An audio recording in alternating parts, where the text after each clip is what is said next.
కొద్దిగా పట్టుకుంటున్నాము. మాగయి చెక్కుతున్నానండి. ఇవి మనం పైకి తీసుకెళ్ళిపోయి ఎండలో పెట్టేసుకున్నాము.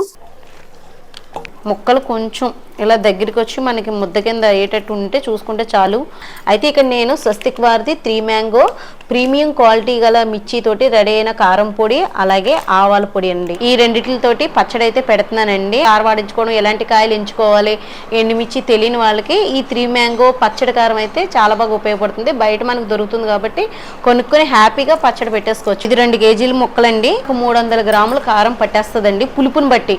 ఎరుపు చూసారా, ఇంకా మనకు తగినట్టుగా రుచికి తగినట్టుగా ఒక 50 గ్రాములు వేసుకోండి చాలు. ఒక 50 గ్రామ్స్ మెంతులు వేపుకొని పొడి చేసుకోండి చాలు. ఉల్లిపాయలు రేకలు అయితే మటుకి ఒక 100 గ్రాములు వేసుకోండి. ఇదిగోండి 1/2 కేజీ నూనె వేసాము. ఇంకా కేజీ పట్టేస్తుంది నాన్న. కేజీ వేసి సీసాలో పెట్టేసుకుని ఫ్రిడ్జ్లో స్టోర్ చేసేసుకుంటే సరిపోతుంది.